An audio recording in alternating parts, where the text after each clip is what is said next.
እየተናገርክ ከሆነ እየተሰማህ አይደለም። ይቅርታ በጣም አመሰግናለሁ ቴዲ። በቅድሚያ ይሄ ዛሬው ስነ ስርዓት እንዲሁ ዝም ብሎ የአንድ መጽሐፍ ምረቃ ስነ ስርዓት ሳይሆን የሀገር ፖለቲካ ጉዳይ እና የወቅቱን ትግል የሚመለከት ጉዳይ መሆኑን ተገንዝቦ ይሄን ዝግጅት በስፋት እየተከታተለ ያለውን በአገር ውስጥም በውጭ ሀገርም ያለ ህዝብ ከልብ አመሰግናለሁ በእውነት። ሁለተኛ በዚህ መድረክ ዛሬ የተጋበዙ በጣም ታላላቅ ሰዎች አሉ፣ በፖለቲካ ተሳትፎ የሚያደርጉ የአደባባይ ምሁር የሆኑ በተለያየ እንቅስቃሴ የምናውቃቸው የየራሳቸው ማህበራዊ መሰረት ያላቸው ግን በአስተሳሰብ ደግሞ አንድ አይነት አስተሳሰብ አላቸው የማይባሉ ሰዎች እዚህ ተገኝተዋል። እና እነዚህም ሰዎች ይሄን ቁም ነገር ተረድተው ጉዳዩ ከአንድ መጽሐፍ ምረቃ በላይ የሆነ የሀገር ጉዳይ መሆኑን ተገንዝበው ዛሬ ሐሳባቸውን ለመግለጽ ኢትዮጵያውያን ከሀገረ ካኦፒ ምን ልንማር እንችላለን በሚለው ውስን ርዕስ ላይ እይታቸውን ለመግለጽ ዛሬ ፈቃደኛ ሆነው በመገኘታቸው በእውነት ከልብ ነው ማመሰግነው። አክባሪ ይስጥልኝ ማለት እወዳለሁ። ሌላው እኛንና ህብረተሰቡን የሚያገናኙት መገናኛ ብዙሃን ናቸው። ያለ እነሱ ተሳትፎ ልንገናኝ አንችልም እና ዛሬ ከ13 ከ14 በላይ መገናኛ ብዙሃን ይሄን ስነ ስርዓት በቀጥታ ለህዝብ ለማስተላለፍ ፈቃደኛ ሆነዋል። ይሄም ትልቅ በእውነት አጀንዳው የህዝብና የአገር መሆኑን ከመረዳት የመነጨ ነው ብዬ ስለማምን ለመገናኛ ብዙሃኑ እጅግ ትልቅ አክብሮት ነው ያለኝ። ከልቤ አመሰግናለሁ እና ይሄ ተጠናክሮ መቀጠል ያለበት ጉዳይ ነው የሚል እምነት አለኝ። ይሄን ካልኩ ዛሬ በኔ በኩል ብዙ አላወራም። መጽሐፍ የፈለኩትን ነገር ጽፌያለሁ። ብዙ ተናጋሪ ስላለ እኔ ባጭሩ ዞሮ ምንድነው ይሄ መጽሐፍ ጭንቀት የወለደው መጽሐፍ ነው። ልቦለድ ነው። ከልቦለድ ግን ፖለቲካ ነክ ልቦለድ ነው። ከዛም ላይ ደግሞ የወቅቱ የኢትዮጵያ ፖለቲካዊ ሁኔታ ጋራ በጣም ተዛማጅ የሆነ አንድና አንድ ነው ሊባል ባይችልም ተዛማጅ የሆነ ታሪክን የሚያሳይ ፖለቲካ ቀመስ ልቦለድ ነው። ነገር ግን በዚህ ልቦለድ ውስጥ የተጠቀሱ ቦታዎች፣ አንዳንድ ክስተቶች፣ የገጸ ባህሪዎች ሙሉ በሙሉ የፈጠራ መሆናቸውን መገንዘብ ያስፈልጋል። ታሪኩና ሁነቱ ግን ከኢትዮጵያ ነባራዊ ሁኔታ ጋራ አብሮ የሚሄድ ነው። እንዲሄድም ተደርጎ የተጻፈ ነው። በአጋጣሚ የሆነ ሳይሆን ይሄ አንድ የትግል አጀንዳ ሆኖ እንዲያገለግል የተዘጋጀ ጽሁፍ ስለሆነ ሆን ተብሎ ከኢትዮጵያ ሪያሊቲ ጋራ ያለውን ተዛምዶ ለማሳየት የተሞከረበት ነው እና ዋናው መልእክት ምንድነው? በኔ በኩል አንደኛ አገር የምንለው ነገር እንዲሁ ዝም ብሎ በምህታት የሚፈጠር በአጋጣሚ የሚፈጠር ኤንቲቲ አይደለም። አገር በሰዎች የሚፈጠር ነው እና በሰዎች የሚፈጠር ስለሆነ በአግባቡ ካልተያዘ ደግሞ በሰዎች ሊፈርስ የሚችል ነው። ይሄን በተጨባጭ ማሳየት መቻል ነው አንዱ የመጽሐፉ መልእክት።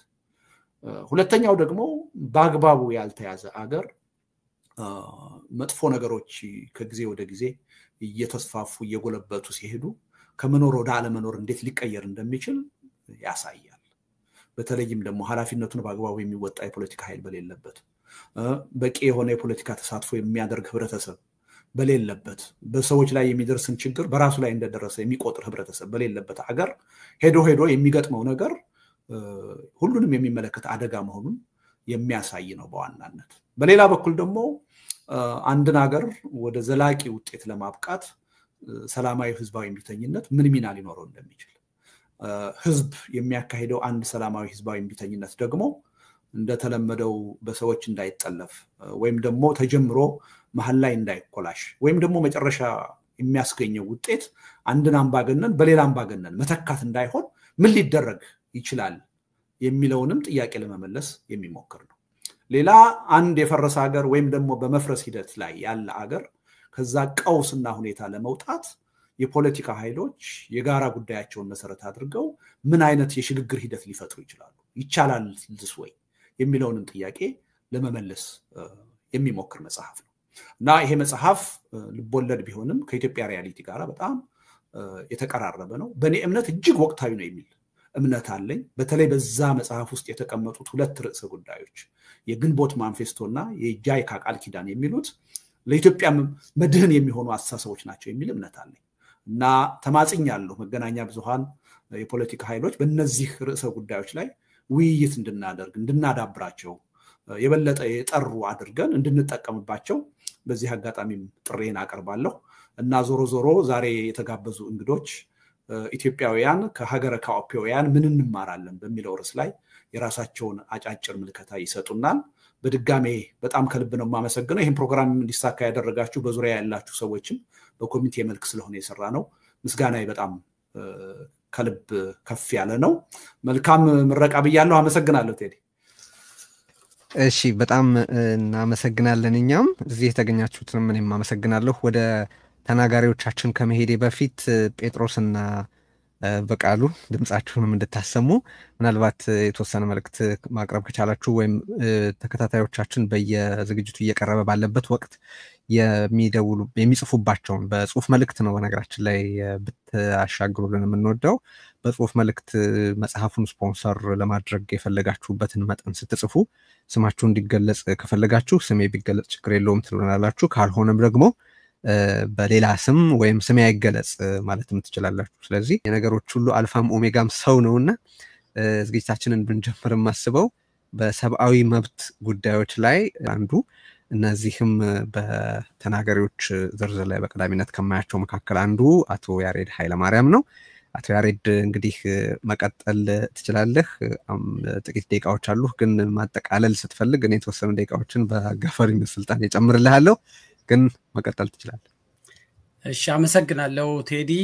በመጀመሪያ ወንድሜን አቶ ልደቱን እንኳን ለዚህ ቀን አበቃህ። እንኳን ይሄንን ትልቅ ስራ ለህዝብ ለንባብ ለማብቃት አደረሰህ። እኛንም ስለጋበዝከን እኔንም ሐሳብ እንዳካፍል ስለጋበዝከኝ አመሰግናለሁ።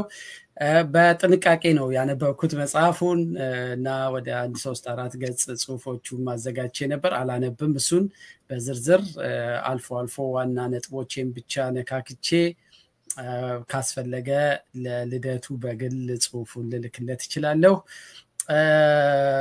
በመጀመሪያ ይህን እጅግ መሳጭ አወያይ አከራካሪ እና ጥልቅ ምልከታን የሚጋብዝ ልቦለድ መጽሐፍህን እንዲህ ለሙግት በድፍረት ማቅረብህ ያው የምትታወቅበት ቅድም ቴዲ እንዳለው የምትታወቅበትም በሐሳብ ሙግት በድፍረት አደባባይ የመቆም ትልቁ የተሰጠህ አንድ ትልቅ ነገር እሱ ስለሆነ እሱን ነው እዚህ ጽሁፍ ውስጥ ያየሁትና በግምገማዬ 3 ነገሮች ላይ አተኩሬያለሁ። የመጀመሪያው የመጽሐፉ ይዘት ነው። ልቦለድ ለምን ሆነ የሚለው ላይ እና ቅርጹ ላይ ነው ማተኩረው። በቀጣይ ደግሞ በምናብ የተሰራችው ሀገረ ካኦፒ ከኢትዮጵያ ጋር ያላት ትስስር ምን ይመስላል የሚለው ነው። ሶስተኛው ላይ ግን ዋናው የዚህ መጽሐፍ ትኩረት የሆነው እኔ እንደውም ይሄንን ዝግጅት የመጽሐፍ ምረቃ ሳይሆን የትግል ጥሪ አድርጌ ነው አዲስ የትግል ምዕራፍ ጥሪ አድርጌ ነው የምወስደውና እነዛ የትኩረት ነጥቦቹ ሁለቱ ትኩረቶች ላይ ቅድም አቶ ልደቱም የጠቀስካቸው እሱ ላይ እመጣለሁ። የመጽሐፉን ይዘት መጽሐፉን ሳነብ ከራሴ ጋር እየተሟገትኩ የነበረው ለምን ልቦለድ ለምን ልደቱ በልቦለድ መንገድ ይሄን መጽሐፍ ይዞ ሊከሰት ፈለገ የሚለው ነበረ ይኮረኩረኝ የነበረው። ይህ በ15 ምዕራፎች የተከፋፈለ ልቦለድ የተለያዩ ገጽታዎች አሉት። ግን ይህ የመጀመሪያው ጥያቄ ከኢትዮጵያ ጋር በዚህ ያህል የመመሳሰል ሁኔታ ያለው የኢትዮጵያን ተጨባጭ ሁኔታ የሚያሳይ በመጽሐፉ ውስጥ በኢትዮጵያ ፖለቲካ ውስጥ ፊገር የሆኑ ሰዎች አቶ ልደቱን ጨምሮ በሌላ ስም ተከስተው ሲናገሩ ሲሰሩ ይታያል። ከአቶ ልደቱ ውጪ ታዋቂ ፖለቲከኞች የታወቁ በአገሪቷ ውስጥ ያሉ የፖለቲካ ድርጅቶች በስልጣን ላይ የነበሩ ሰዎች ፍንትው ብለው እንደውም ሳነብ ይሄ አቶ ገሌን ለማለት ነው ይሄኛውን ድርጅት ነው እያልኩ ምልክት ስማቸውን በኢትዮጵያ እየቀየርኩ ነበር ስጽፍ የነበረውና ግን የአቶ ልደቱን አቀራረብ የወደድኩት ብዙ ጊዜ ከፍሬ ጉዳዩ ይልቅ በትርክት ላይ የመጨቃጨቅ አውድ የተጠናወተው የፖለቲካ ባህል ስላለን ልደቱ በእውነተኛው የኢትዮጵያ ታሪክ ላይ አተኩሮ ድርጅቶቹን በስማቸው ፖለቲከኞቹን በስማቸው ታዋቂ ሰዎቹን በስማቸው ጋዜጠኞቹንም እዛ ላይ የጠቀሳቸውን ሰዎች ሁሉ በስም እየጠቀሰ እውነተኛውን ታሪክ ቢያስቀምጠው ልደቱ ሊያተኩርበት የፈለገው የመጨረሻዎቹ ሁለቱ ዋና ጉዳዮች ይረሱና ሙግቱም ክርክሩም ጭቅጭቁም የሚሆነው ትርክቱ ላይ ይሆናል እያንዳንዱ ድርጅት የራሴን የሚለውን እውነት የራሱን ትርክት ከኪሱ ይዞ ይመጣል እያንዳንዱ በመጽሐፍ ውስጥ የሚጠቀሰው ግለሰብ ሁሉ ዋናውን ፍሬ ነገር ትቶ ወይ ትረካውን ሊያስተካክል ይጥራል ወይ ይሄን አላልክም ፍረጃ ውስጥ ይገባል አሁን እንኳን በዚህ ይዘቱ እንኳን አንዳንድ ምልክቶች ቀድመው ቸኩለው አስተያየት የሰጡ ሰዎች እሱን ያረጋግጡልኝና ልደቱ በልቦለድ መንገድ ግን የኢትዮጵያን ነባራዊ ሁኔታ በዚህ መንገድ ማቅረቡ ሁላችንንም ትኩረት ወደ ዋናው ፍሬ ነገር ላይ ብቻ እንዲያተኩር ያደርገዋል እዚህ ውስጥ ተነስቶ ማንም ሰው እዚህ ጋር እንደዚህ ያልከኝ ልክ አይደለም ስለዚህ ድርጅት ያወራው ልክ አይደለም ስለገሌ የጻፍከው ልክ አይደለም ብሎ ልደቱን ሊሟገተውና ጊዜ ሊያጠፋ አይችልም ምክንያቱም የተጠቀሱት ሌሎች ሰዎች ናቸው የማይታወቁ ገጸ ባህሪያት ናቸው እነሱን ወክሎ ሙግት የሚገጥም ማንም ሰው አይኖርም ስለዚህ ይሄ የመጽሐፉ ይዘት በዚህ መንገድ መቅረቡ ልደቱ እጅግ ብልህ የሆነ ጥሩ ጥንቃቄ የተሞላው መንገድና ትልቁ ሸክም የጭቅጭቁን መንገድ አቋርጠህ ዘግተኸዋል ማለት ይቻላል ስለዚህ እሱን አድናቆቴንም ተደምሜም ነው ያየሁትና እሱን ለመጥቀስ ወዳለሁ የዋናው ታሪክ የሀገረ ከኢትዮጵያ ውስጥ የተከሰቱት ታሪኮች ክስተቶች በጠቅላላ ኢትዮጵያ ውስጥ ያለውን በተለይ በኢትዮጵያ ውስጥ ባለፉት 40 አመታት ካለው የሀገራችን የፖለቲካ ታሪክ ጋር ሙሉ በሙሉ በሚባል ሁኔታ የተያያዘ ነው በዚህ ታሪክ ውስጥ ከመሪዎች መንግስቱ ኃይለ ማርያምን በሆነ መንገድ ላይው ይችላልው መለስ ዜናዊን ላይ ይችላልው ያሁኑን ጠቅላይ ሚኒስትር አብይና ያለው እነሱን የሚመስሉ ገጸ ባህሪያት ከብሔረሰብ የኦሮሞን የአማራን የትግራይን ሌሎች ብሔረሰቦችን ከፖለቲካ ፓርቲዎችም እንደዚሁ ህዋትን ቅንጅትን ኢዴፓን መያድን ኦፌኮን ኦነግን ሌሎች ፓርቲዎችንም የሚወክሉ የሚመስሉ ገጸ ባህሪያት በውስጡ በደንብ ጎልተው ይታያሉ ከታዋቂ ፖለቲካዎችም እንደዚሁ ቅድም እንዳልኩት አቶ ልደቱ ራሱን ጨምሮ በርካታ የታዋቂ ፖለቲካ ፓርቲ መሪዎችን ታዋቂ አደባባይ ምሁራንን ጋዜጠኞችን በሚገርም ሁኔታ እዚህ ውስጥ ስሏቸዋል ስለዚህ የዛሬ ያለንበትን ኢትዮጵያ ያለችበትን ተጨባጭ ሁኔታ የግጭቱን አውድ የስጋቱን መጠን የመፍረስ አፋፍ ላይ የደረስንበትን መነሻዎች ጭምር በብሔረሰቦች መካከል ያለውን ውጥረት በፖለቲካ ፓርቲዎች መካከል ያለውን አለመተማመን በፖለቲካ ውስጥ ገብተው ዋና ተዋናይ በሆኑ ሰዎች መካከል ያለው አለመተማመን መፈራራት አንዱ ባንዱ ላይ የሚፈጽማቸው ነገሮች ሁሉ እንዴት ሀገር ለማፍረስ እንደሚደርሱ በዚህ በልብ ወለድ ታሪክ ውስጥ ልደቱ ጥሩ አድርጎ አስቀምጦታል አሁን ግን ለደቂቃ ተጨምርላለሁ ኦኬ ቴንክ ዩ ቴዲ ወደ መጨረሻው ስመጣ የመጨረሻዎቹ ወሳኙ የዚህ መጽሐፍ ክፍል ዛሬ ኢትዮጵያ የተጋፈጠችውን እጅግ አሳሳቢና አስፈሪ የመፈራረስ አደጋ ለመቀልበስ እና በህዝቦች የስልጣን የበላይነት የተረጋገጠ ዲሞክራሲያዊ ስርዓት ለመገንባት